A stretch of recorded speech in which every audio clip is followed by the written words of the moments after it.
अस्सलामु अलैकुम वरहमतुल्लाहि वबरकातुह।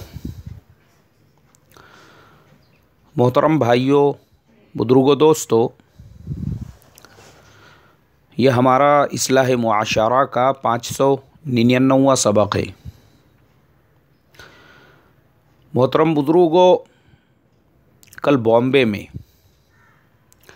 एक रोड से, एक रास्ते से 3 मुस्लिम नौजवान जिनकी उम्र मुश्किल से 18, 20 और 21 साल थी, एक एक्टिवा के ऊपर सवार थे और एक जगह पे ट्रैफिक जाम था। वहाँ पे उनकी गाड़ी रुकी हुई थी। पीछे से एक मुसलमान टैक्सी ड्राइवर,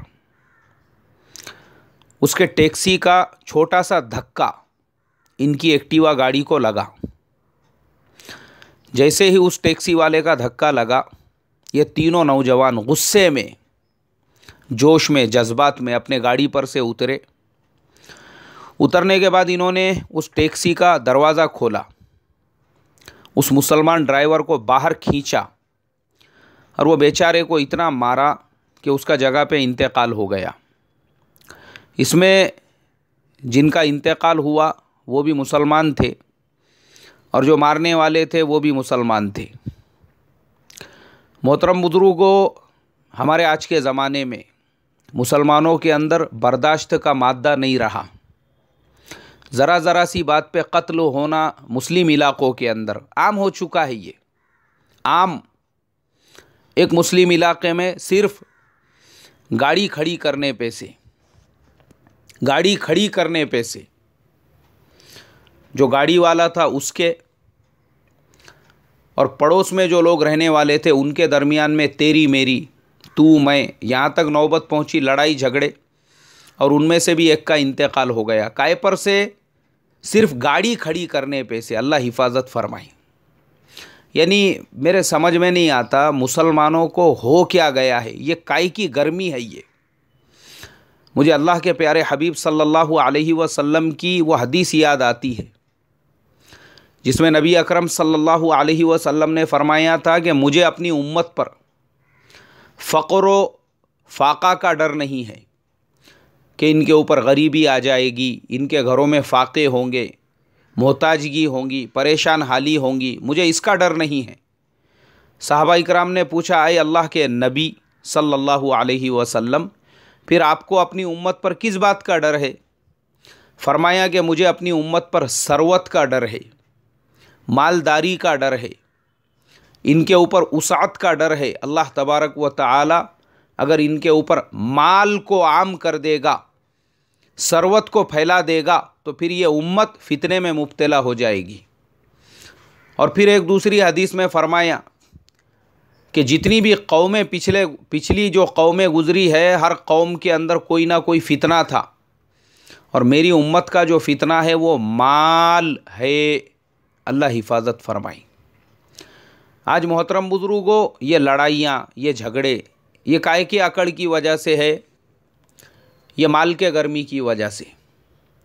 वो 3 नौजवान जो एक एक्टिवा के ऊपर जा रहे थे, उनके माँ बाप का कसूर है। मैंने इससे पहले बताया था कि जो मारवाड़ी कौम है, जो हमारे ब्राह्मण भाई है, जो दूसरे तबके के लोग हैं, वो अपने बच्चों को पहले एजुकेटेड बनाते हैं, अपने बच्चे को मुहज़्ज़ब बनाते हैं, अपने बच्चे को बाअदब बनाते हैं, अपने बच्चों को बाअखलाक बनाते हैं।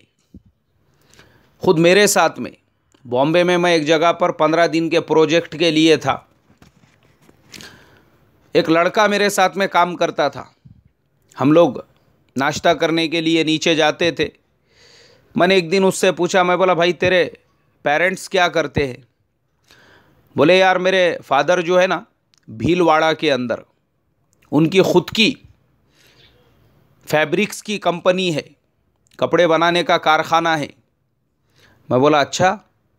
मैं बोला, यार जब तेरे वालिद साहब के पास में ख़ुद जब कपड़े बनाने का कारखाना है तो तू यहाँ क्या कर रहा है? बोले, मेरे पिताजी ने मेरे से कहा कि तू 2-3 साल बाहर रहकर आ, जॉब करके, नौकरी करके अपने पैरों पे खड़ा रहे, उसके बाद यहाँ पर आना, जो तुझे एक्सपीरियंस आएगा उसके बाद तू कारखाना और कंपनी चलाने के लायक बनेगा। तेरी MBA की डिग्री मिलने के बाद मैं तुझे रेडीमेड जो कंपनी के MD की कुर्सी है वो देने वाला नहीं हूँ, पहले ठोकरे खाकर आओ। तो इसके लिए बोले मुझे बाहर निकलकर इस तरीक़े से रोड पे खड़े रहकर वड़ा पाव खाना पड़ता है, नाश्ता करना पड़ता है, चाय पीनी पड़ती है और लोकल में धक्के खाने पड़ते हैं। और एक साल मुंबई में रहने के बाद फिर मैं अपने गाँव को वापस चला जाऊंगा। मोहतरम बुजुर्गों, एक कंपनी ऑनर का बेटा है, वो मुंबई की लोकल में धक्के खा रहा है, गाड़ों पे खड़े रह के वड़ा पाव खा रहा है, चाय पी रहा है रोड पे रास्ते पे खड़े होकर, जिसके बाप के पास में खुद सैकड़ों नौकर काम करने के लिए है, सिर्फ इसलिए चूँकि उसके बाप ने जो अपनी खुद की मेहनत की कमाई थी वो रेडीमेड अपने बेटे के हाथ में नहीं दे दी। बाप ने कहा धक्के खा, तजुर्बात हासिल कर कि पैसा कमाने के लिए कैसी मेहनतें करनी पड़ती है, अपने आप को सेटल करने के लिए, अपने अखराजात पूरे करने के लिए। उसके बाद जब तुझे इसका एहसास होगा तो तब जाकर तू ये जिम्मेदारी को संभाल सकेगा। हम मुसलमानों का हाल उल्टा है, उल्टा। हमारे यहाँ तो क्या हो चुका है, एक रेस लगी हुई है, एक कंपटीशन। भाई है तो दो भाइयों में कंपटीशन के तेरे बच्चे ज़्यादा खर्चा करते हैं या मेरे बच्चे। भावजों में कंपटीशन चल रहा है कि तू तेरे मर्द से ज़्यादा पैसे निकालती है या मैं अपने मर्द से ज़्यादा पैसे निकाल कर तेरे से ज़्यादा शॉपिंग करती हूँ। दो साड़ुओं में कंपटीशन चल रहा है कि तू तेरे बच्चों को ज़्यादा हाई क्लास मोबाइल फ़ोन और बाइक्स लाकर देता है या मैं अपने बच्चों को लाकर देता हूँ। कंपटीशन चल रहा है। पड़ोसियों में मुकाबला चालू है। पड़ोसी ने अपने बच्चे को अगर 2 लाख रुपये की बाइक लाकर दिया है, अब इसके घर में आग लगी हुई है कि मैं अपने बच्चे को 2.5 लाख की बाइक कब लाकर दूंगा। अल्लाह हिफाजत फरमाए। मुसलमान बर्बाद काय के लिए हो रहे हैं, इसीलिए यही वजूहात है। बच्चों को बिगाड़ने वाले उनके माँ बाप है, माँ बाप। अल्लाह तबारक व तआला ने वो ज़माना मुसलमान भूल गए जिस ज़माने में गरीबी होती थी, फाका कशी होती थी, मेहनतें मजदूरियाँ किया करते थे। आज अल्लाह तबारक व तआला ने मुसलमानों को नवाजा तो ये कौम पैसे को संभाल नहीं पा रही है, संभाले नहीं जा रहा इनसे। अपने टिड्डों को, जिसको अभी नाड़ा बनना नहीं आता, वैसे बारीक बारीक टिड्डों को 1.5 2 लाख रुपये की गाड़ियां खरीद के दे रहे हैं।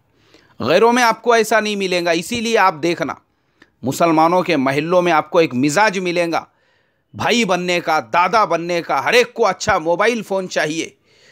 इसीलिए आप देखो, ज़रा ज़रा से टिड्डे हैं, टिड्डे एक एक बालिश के, एक एक बालिश 1.5 बालिश के टिड्डे नहीं हैं।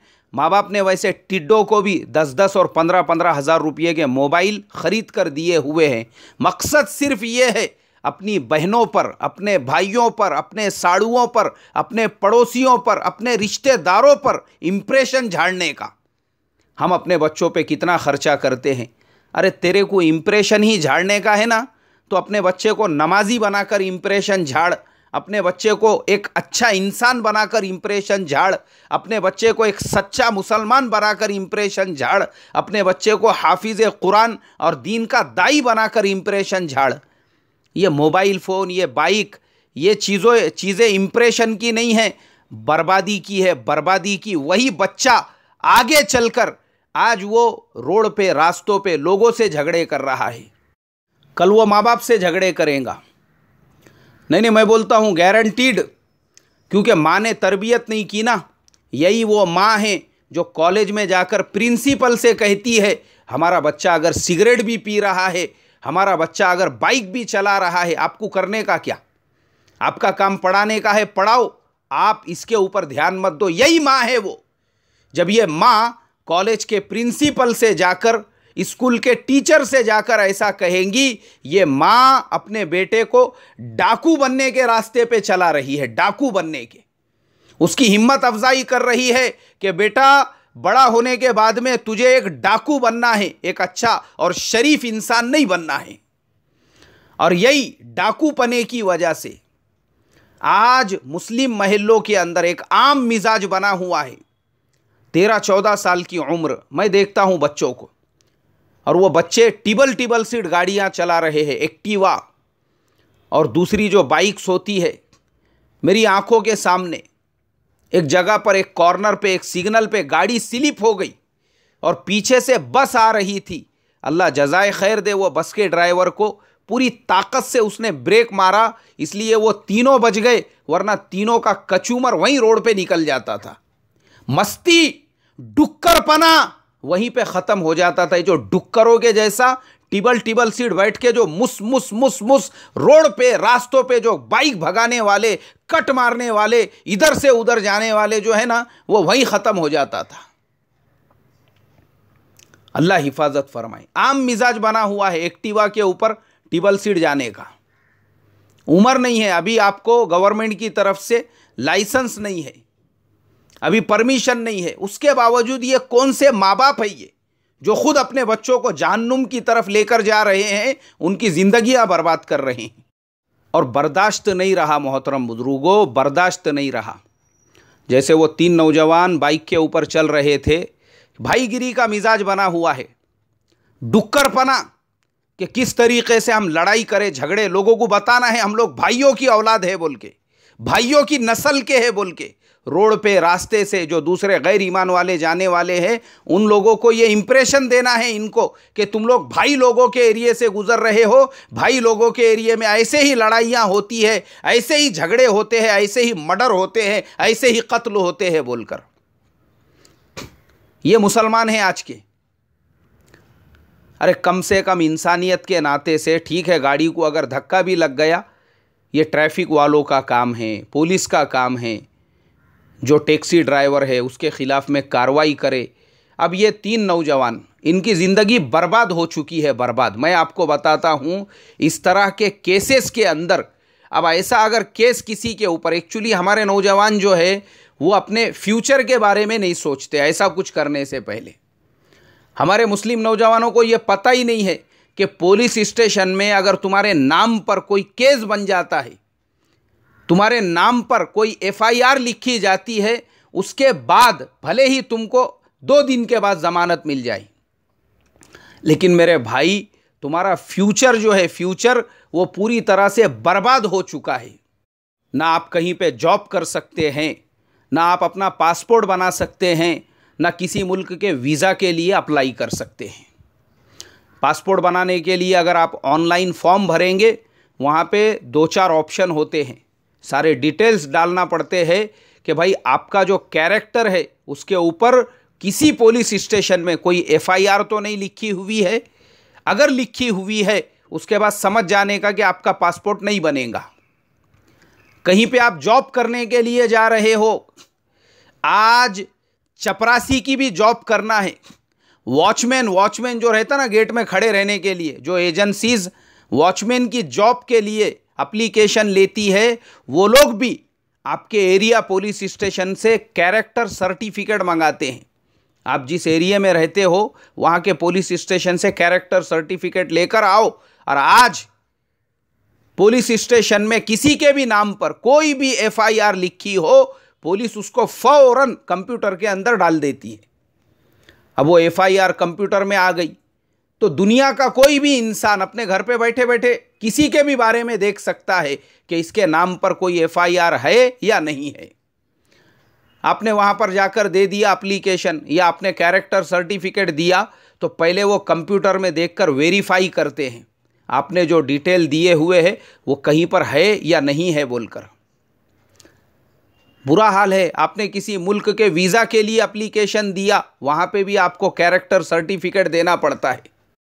एक गैर मुस्लिम शादी के 15 साल के बाद में भी जब औलाद नहीं पैदा हुई, वो बेचारा एक यतीम खाने में गया कि मैं एक बच्चे को गोद लेना चाहता हूँ। यतीम खाने वालों ने कहा कि अपने एरिया पुलिस स्टेशन से कैरेक्टर सर्टिफिकेट लेकर आओ। वो लाने के लिए जब पुलिस स्टेशन में पहुँचा तो पुलिस ने जब कंप्यूटर में चेक की तो पता चला कि आज से 30 साल पहले कहीं पे कोई धरना आंदोलन था, एक बस जा रही थी, कुछ लोगों ने पत्थर उठाकर वो बस के ऊपर मार दिए और ये बेचारा साइकिल से वहाँ पे गुज़र रहा था, पत्थर वालों के साथ में इसको भी उठा के डाल दिए और इसका भी नाम वो लिस्ट में आ गया, जिसकी वजह से इसको कैरेक्टर सर्टिफिकेट नहीं मिल सकता है। अब वो बेचारा यतीम खाने से बच्चा लेने से महरूम रह गया। मोहतरम बुजुर्गों, कोई भी कदम उठाने से पहले 100 मरतबा सोचने का।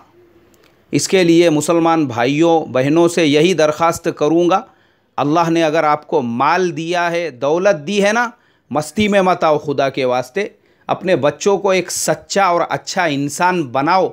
उनको सिर्फ दौलत देना, उनके लिए गाड़ी ख़रीदना और उनको इस तरीक़े से अय्याश बनाना, ये उनकी बर्बादी है। अल्लाह मुझे आपको समझ अता फ़रमाए। अस्सलामु अलैकुम व रहमतुल्लाहि व बरकातुहू।